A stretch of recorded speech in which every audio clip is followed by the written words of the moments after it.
Alright, so this just showed up, and this is an electric skateboard from Teamgee, and they sent this to me to do a video of and to talk about and do a review. And I was like, yeah, that sounds like a good idea, because there's a lot of cool things that we can do messing around with this thing, and a lot of fun things to show off and talk about. So yeah, and we also wanted to make an e-skate at some point ourselves, maybe like a dirt board or something, and what better ways to get our feet wet. So this is going to kind of be just a first impressions video. I'm going to open the box, take a look at it. I might step outside and ride it for a little bit, and we're going to get Riley, get his impressions on it, and it'll just be a real quick first impressions video. So here we go. Let's open it up and see what we think. All right, so I'll take my trusty knife.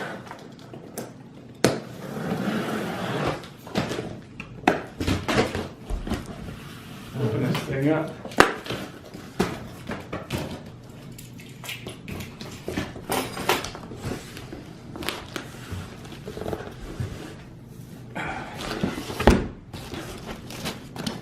We got a box in here with the board.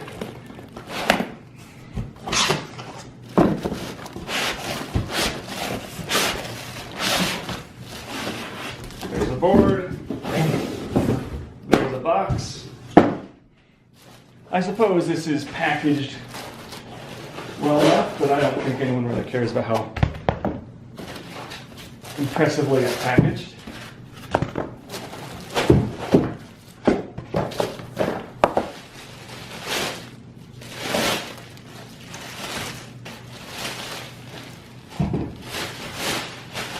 There we go, there's that.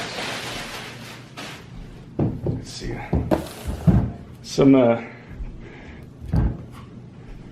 pretty light concave on it.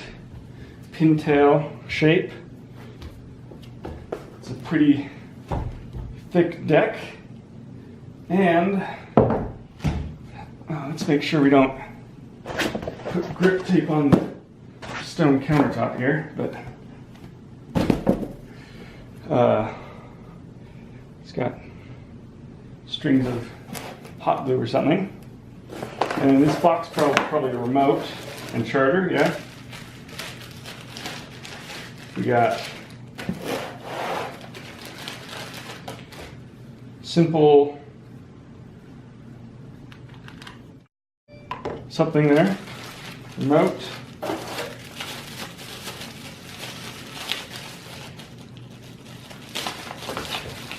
Power supply. This is just going to be 42 volt. That's an unusual voltage. And a little headlight, super bright LED headlight that uses, I wonder what type of cell. CR, yeah, just one of the button cells. Yeah, look at that. Little button cell light and a skate tool, which is great.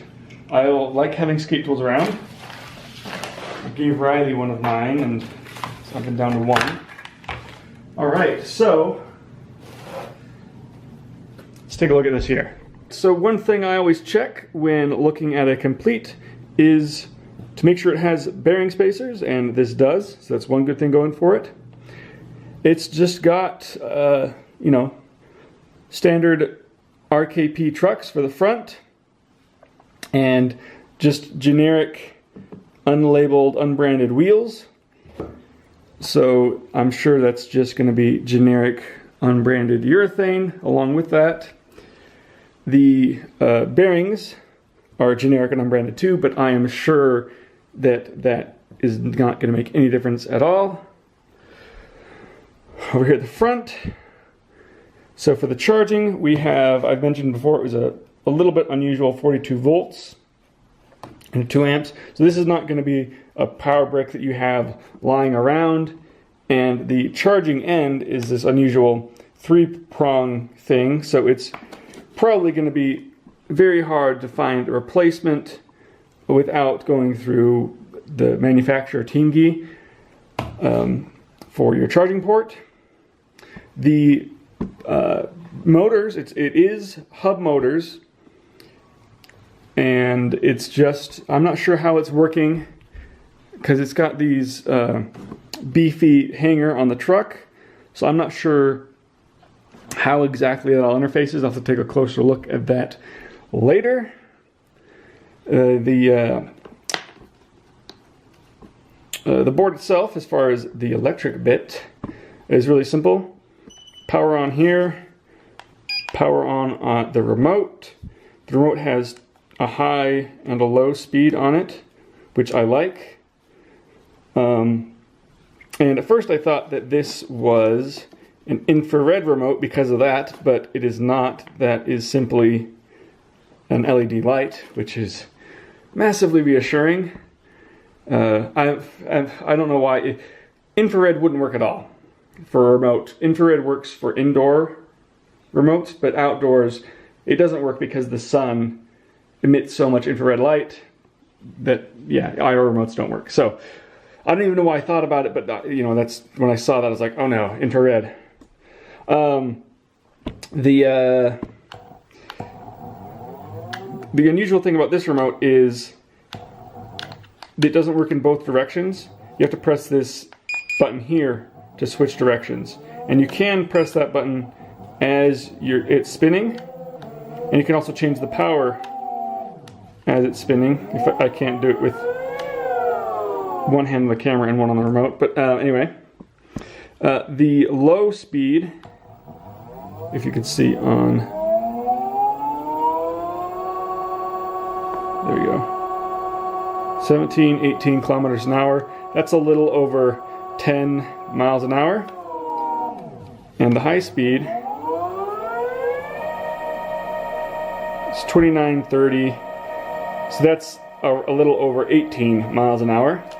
And this is unloaded, so I'll have to see how that goes once you put some weight on it.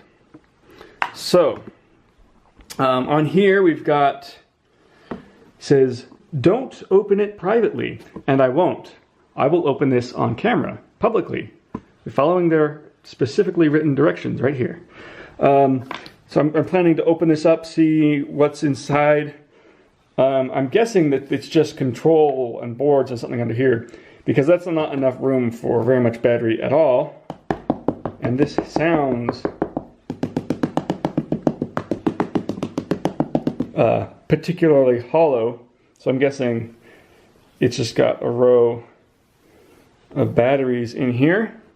Because it's 42 volts, that tells me that the batteries are probably not in parallel, they're probably in series, and that's probably the operating voltage of the motors or something like that. That's speculation, we'll have to find out. And so I'm going to be interested to find out what sort of charge protection and overcharge, discharge protections on the batteries. I'll check for that. Stay away from water, it says, so this is not water resistant.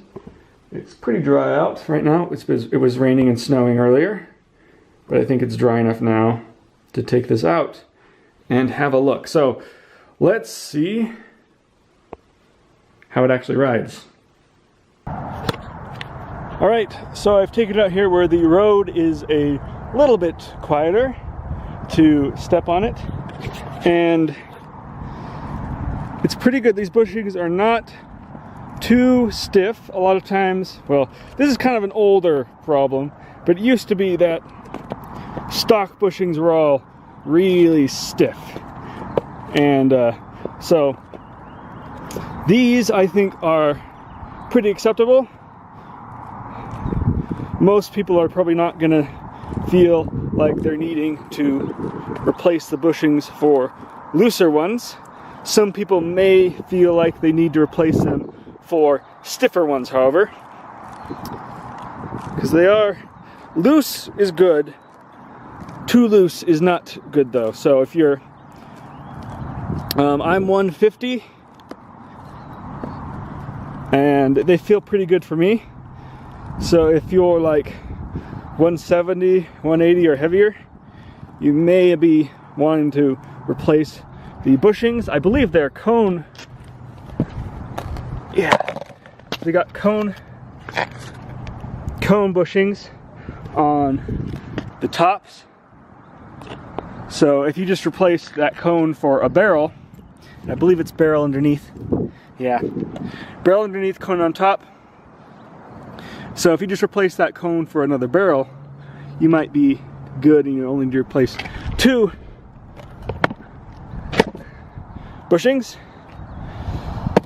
So one thing I did notice right away is you cannot see the power light at all in the sun, but it does have a beep to tell you that it's on. It doesn't have a beep to tell you that it's off. But if it's off, you're probably heading indoors or something where you can see the light to make sure it's off. So I'm not sure that's a big deal, but it is an observation. You're not going to be relying on the light to see that it's on. You're going to be relying on the beeping. Okay, so let's ride. So I'm going to have camera in one hand, remote in the other, and you can see I'm wearing a helmet because this could get gnarly. I won't be able to catch myself. So, remote on. Oh, it's hard to see the remote. There's no backlight on the remote. I'm going to start off low. I'm going to start off with my posture very forward. This is how you want to stand on a board. It might be going fast. When you're weight on the front. Ooh. So the other thing, there it goes. This thing can accelerate fast enough to stabilize you if you just, I mean, it's not like a boosted board, which can just peel out from under you, but it can get away from you a little bit, throw you off balance. So you want to make sure you're using the range of acceleration and not just gunning it like that. It does have an automatic control where it won't speed up right away even without load on it. So you can see if I just gun it here, it takes a second to speed up, and that can be a little deceptive when you're riding.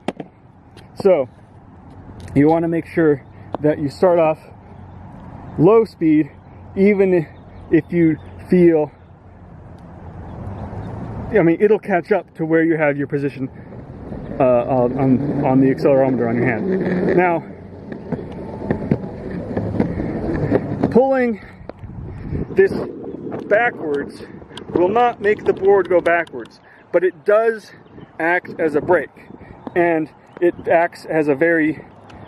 can act very aggressively as a brake to throw you off. So, of course, when you're braking, bend your knees, get low, and be gentle with this thing because it can toss you right off. So I'm having a lot of fun with this. I need to keep it out of the water, so I'm gonna watch where I cross here.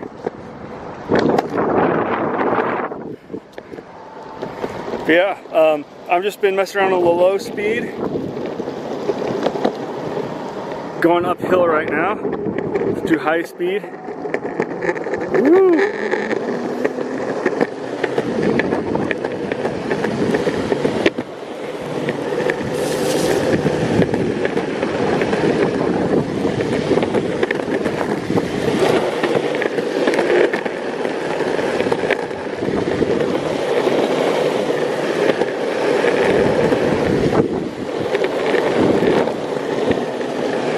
And then brake.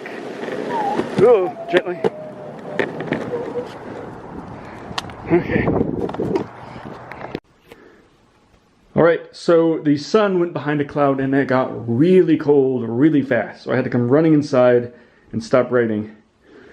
But my first impressions initially are that this is a ton of fun. I've ridden other e-skates, mostly boosted boards, And this doesn't have quite the power of a boosted board as you'd expect, but it's still a lot of fun. My one complaint with this has to do with the remote. So, the controls, not necessarily the remote, but the controls. So, if I turn this thing on,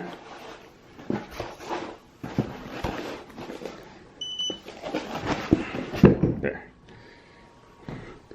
So I turn this thing on, you can see it's got, the jerk is limited. So the jerk is the rate of acceleration, right? So the rate of acceleration is limited for accelerating, right? It's not limited for braking. Watch this.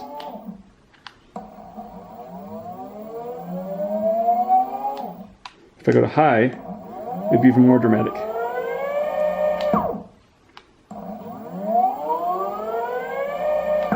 So the braking is really, really twitchy and not nearly as useful as it could be.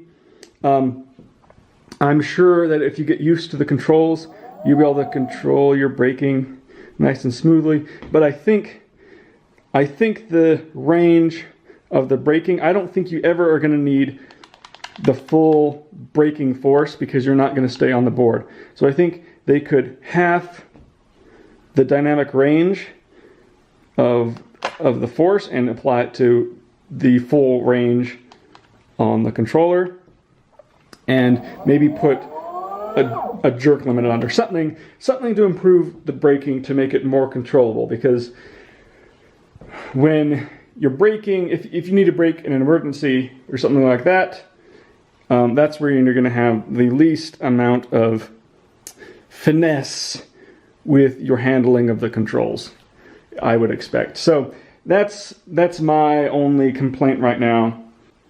So we'll have to get Riley on this thing and see what his impressions are.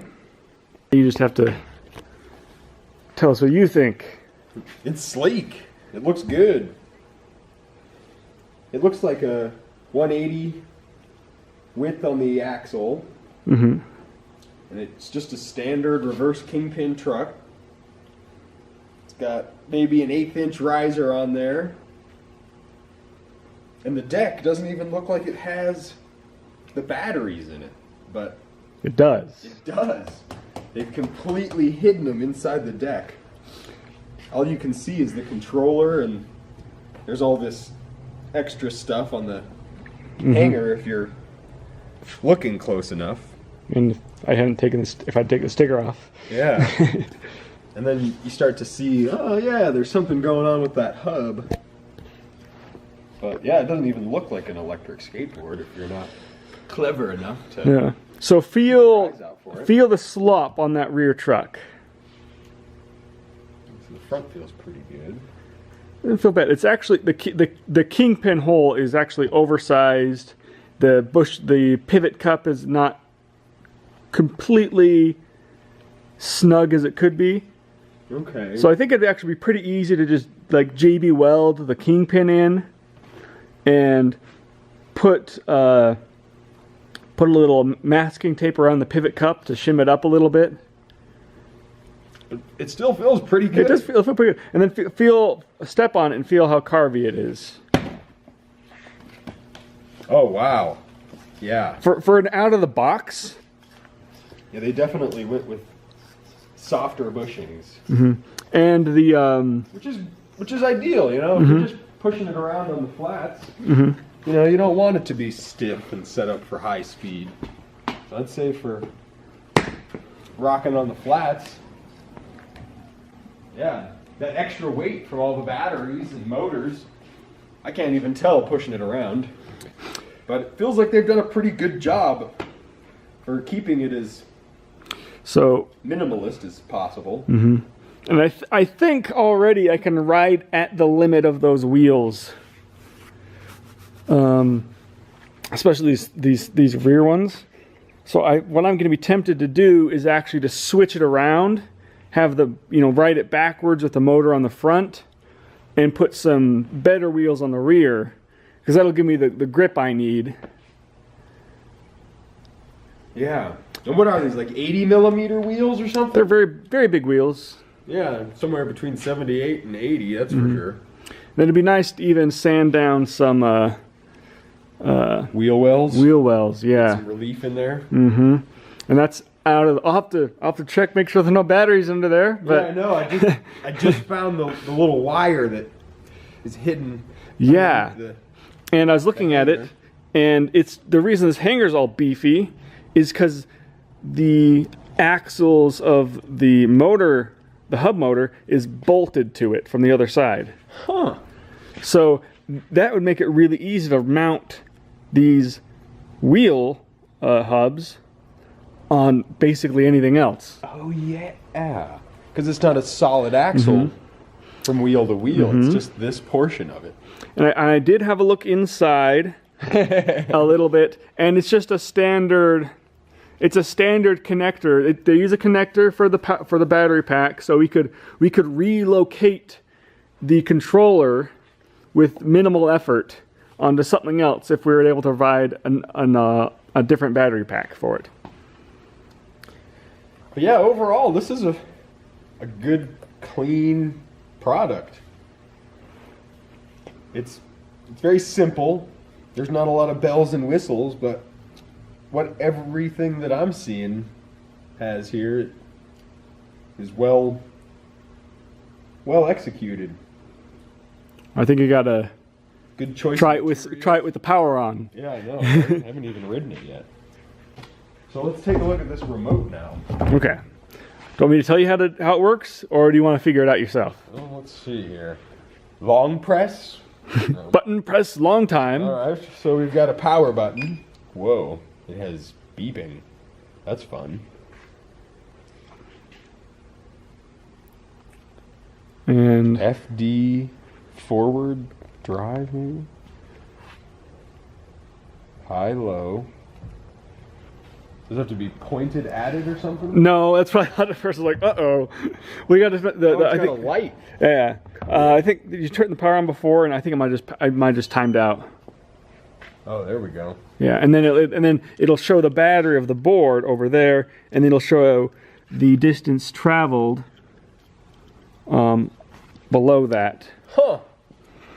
That's a pretty nice little screen too. It's hard to see. It does have a backlight, but you can't really see it outside very well. Whoa. It has a real pleasant Jetsons hum. It sounds like it's from the future.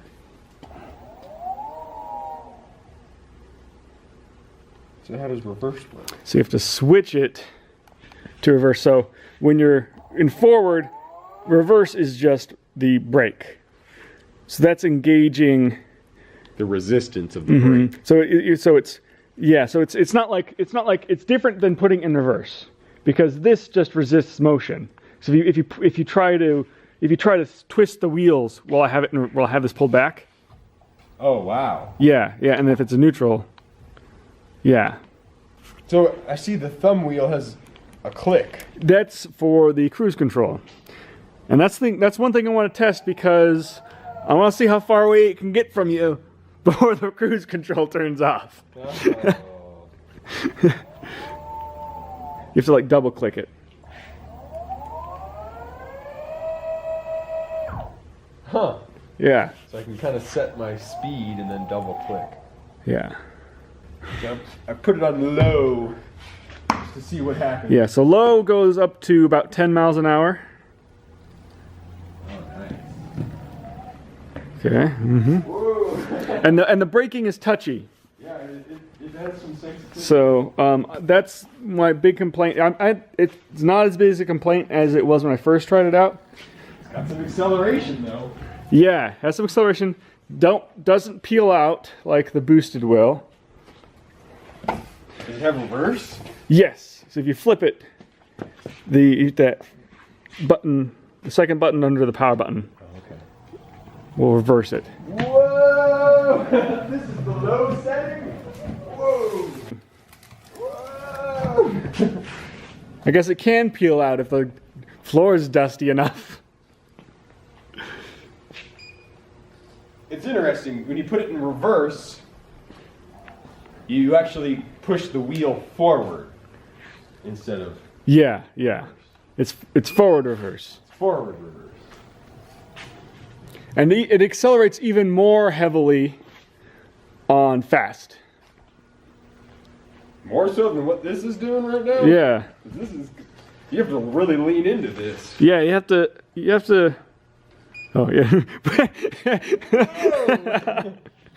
have to Alright, he does have some giddy up. want to open the door and get out? Are you ready to get let loose onto the world, Riley? Alright, let me out! Let me out!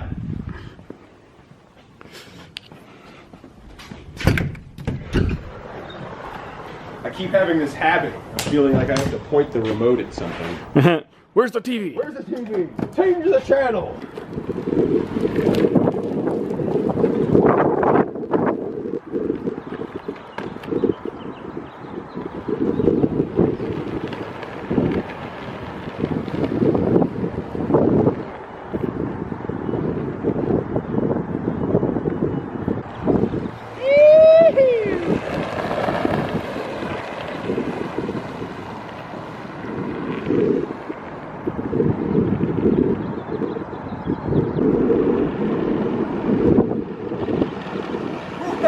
It does have really touchy brakes. Oh man, you gotta be ready for those brakes. Yeah, I found that when braking, it really helps just put your other foot and just put it all the way back. Yeah, I mean it almost needs a warning button. Yeah.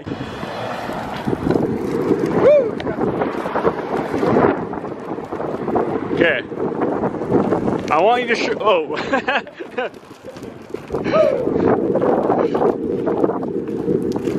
Oh yeah, you gotta be ready for that brake. Okay, here. When it hits. Yeah. Trade off here. Alright. You feel me?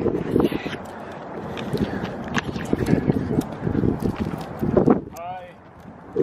Forward. Okay, here we go. Nice.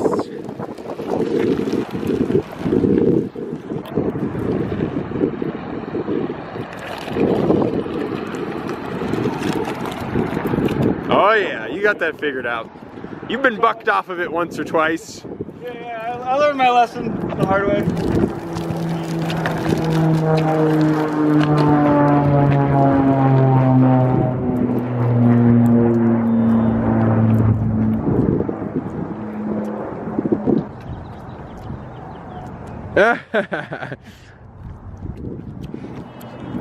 So tell us about the brand and the name and the...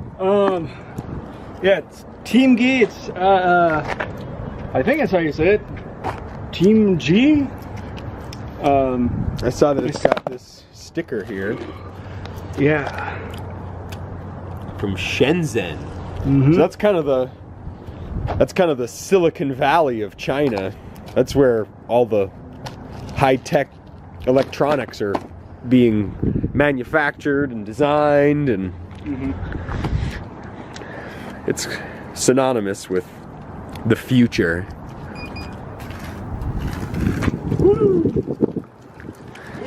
Not used to it in reverse yet. I'd say they've done a pretty good job. Yeah. It's startling because it looks just like a regular pintail longboard, but then to see you not have to push and take off is pretty cool. And I keep getting off into the sunset. To look for in a deck is if the wheels and axles hit flush when they're resting on their side. It's just a... Yeah. Yeah, I mean, especially with it being this heavy. Yeah. It'd be nice if it would just sit on its side. That way you can store it. It takes up the least amount of space. It's easy to grab and go. And I don't know, it's a small detail that somebody who's made decks looks for. It's just something that shows that the whole package has been considered. But I like the graphic. It's nice and subtle, simple. The all black gives it a real stealthy demeanor. I like the stripes on the top. I think I'm more of a fan of the offset stripes a little bit rather than the center stripes. But I would agree. You ride the board goofy or regular, so you're kind of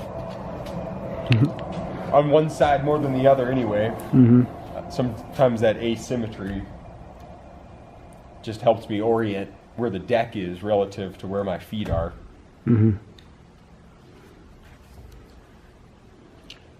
But all in all, it's almost impossible to figure out that it's an electric skateboard without looking closely.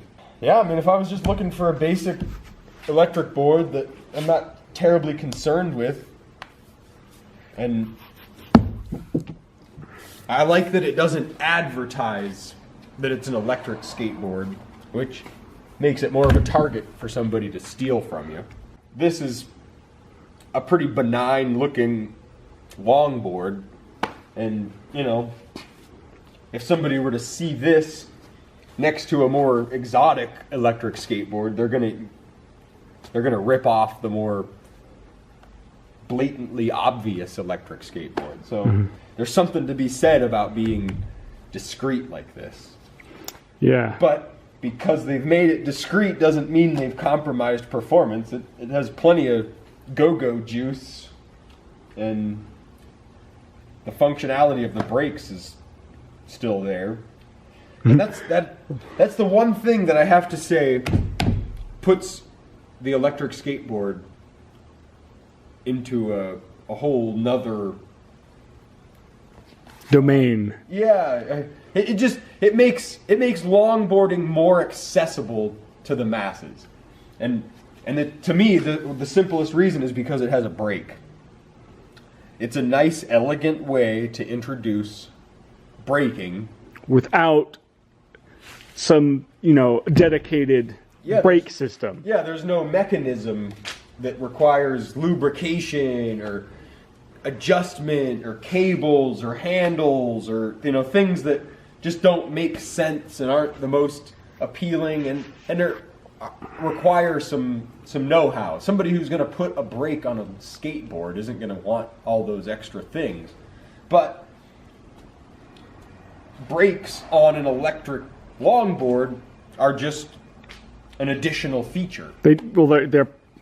They're part of the package. They're just there. Exactly, and I think that one feature alone is something that most people haven't really addressed as being one of the benefits of an electric skateboard for somebody who isn't a hardcore longboarder or skateboarder. It's just somebody who can appreciate the longboard as a mode of transportation and can benefit from the fact that it has the ability to slow itself down. The other thing that I caught on pretty quickly with this, having it for a day and a half, is it'll be really easy to put a lot of hours, a lot of miles on that thing. Get out and ride a lot more than I would be able to otherwise, just because it opens up. I don't have to hike up to the top of a hill anymore. I can just, the ride up is part of the ride, the ride down is part of the ride, and it takes me, 10 minutes instead of half an hour. The flats now become rideable terrain. I was thinking about going to Roslyn with this thing. Yeah, and you don't have to be an expert rider to be able to go out and dice around in traffic on really steep pavement to have a good time. You can just find some nice wide open stretch of clean pavement, throw it down, and it's got these nice carvy soft bushings in here that allows it to really maneuver around underfoot at lower speeds and be enjoyable. So I'd say they've done a good job. I'd definitely agree with you. If you're a heavier rider, the bushings are too soft. I did notice I got some wheel bite. Yeah, I saw the mark earlier from the... So, again, because it uses standard riser pads, you could probably just put some taller pads on but I would definitely see the benefit in having some relief cutouts for the wheels on the deck. Mm-hmm. You Little don't wells. have the option of going with smaller diameter wheels because of this hub motor setup. Yeah. So if you were to buy this, and I can't remember exactly the price, I think it's either $530 or $550. How long would you be expecting something like this to last and be happy with it? Oof.